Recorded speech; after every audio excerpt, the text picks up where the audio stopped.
नाशिक महानगरपालिका निवडणूक रिंगणातील सर्वात मालदार उमेदवार भाजपाच्या दीपाली गणेश गीते तब्बल 130 कोटींची मालमत्ता केली जाहीर.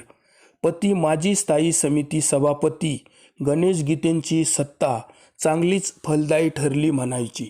735 उमेदवारांपैकी तब्बल 35 उमेदवार आहेत कोट्याधीश आणि त्यात सत्ताधारी भाजपाचे 19 तर एकनाथ शिंदेंच्या सेनेचे तब्बल 6 उमेदवारांचा आहे समावेश. एकदा नगरसेवक व्हा आणि पुढील 2-4 पिढ्यांना पुरेल एवढा पैसा कमवा, असा हा राजकारणाचा अल्पावधीत मालामाल करणारा धंदा आणि त्यासाठीचाच हा सगळा खटाटोप.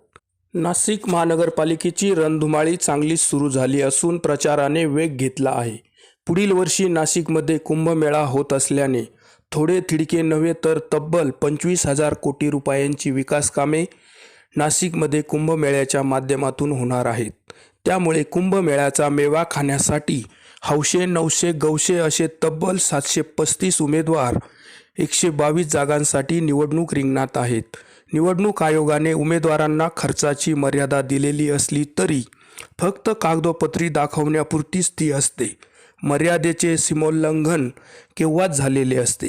आयोगाच्या मर्यादेपेक्षा 100-200 पट खर्च उमेदवार राजरोसपणे जास्त करत असतात. फक्त ते समोर येऊ दिले जात नाही. करोडोंचा खर्च नगरसेवक व्हायचे. एकदा नगरसेवक झाले की मग झालेला सगळा खर्च अगदी दामदुप्पट नव्हे तर चक्रवाढ व्याज पद्धतीने वसूल करायचा, असा हा सगळा राजकारणाचा गोरखधंदा आहे. नगरसेवक म्हणून समाजसेवा करता करता 5 वर्षात यांच्या मालमत्ता 5, 10, 15 पटीने वाढतात. हे जगातील 8वे आश्चर्यच म्हणावे लागेल.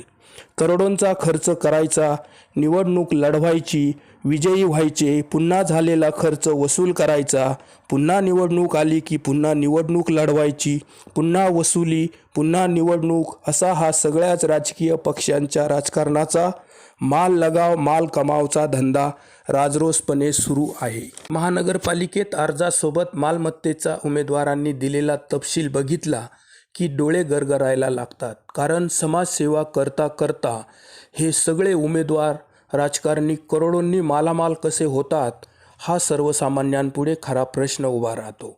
नाशिकमध्ये सर्वात मालदार उमेदवार म्हणून भारतीय जनता पार्टीच्या दीपाली गणेश गीते या ठरल्या आहेत. दीपाली गीतेंची थोडी थिडकी नाही तर तब्बल 130 कोटी रुपयांची मालमत्ता आहे. गीतेंचे पती गणेश गीते हे माजी नगरसेवक स्थायी समितीचे सभापती म्हणून दीर्घकाळ सत्तेत होते. स्थायी समिती सभापतीचा कार्यकाळ गीतेंना चांगलाच मानवलेला दिसून येतो.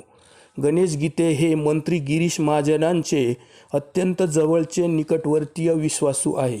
735 उमेदवारांपैकी तब्बल 35 उमेदवार कोट्याधीश आहेत तर अनेक उमेदवार हे लखपती आहेत.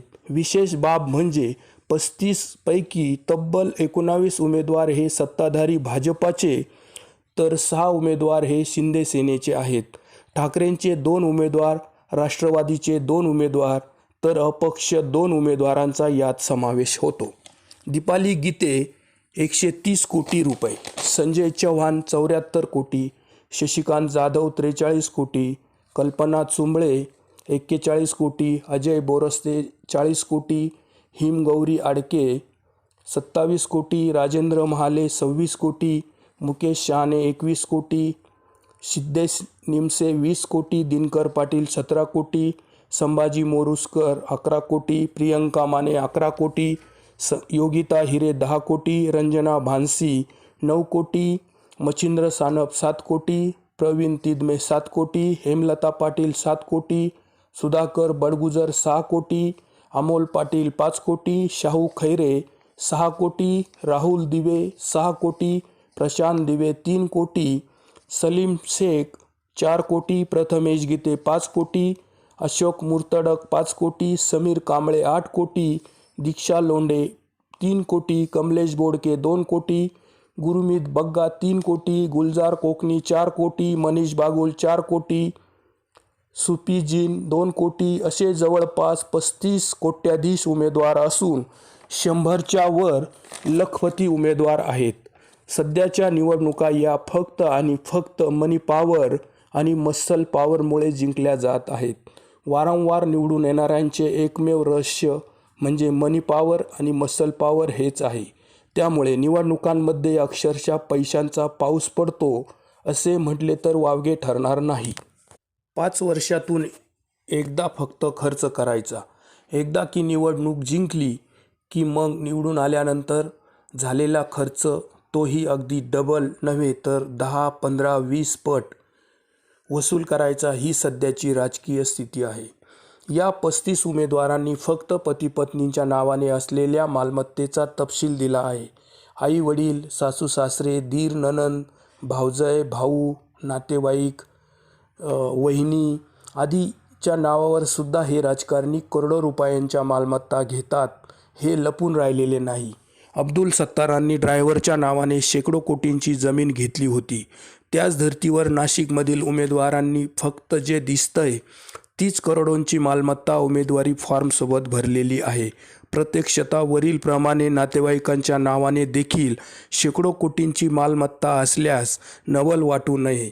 शेवटी राजकारण राजकारण राजकारण म्हणजे काय असतं या प्रश्नाचं एकमेव उत्तर म्हणजे लोकांची सेवा करता करता स्वतःच्या पुढील 5, 6, 7 पिढ्यांना पुरेल एवढा रगड पैसा मालमत्ता कमवायचा धंदाच आहे आणि त्यासाठीच हा सगळा खटाटोप सुरू आहे हे एकमेव सत्य आहे.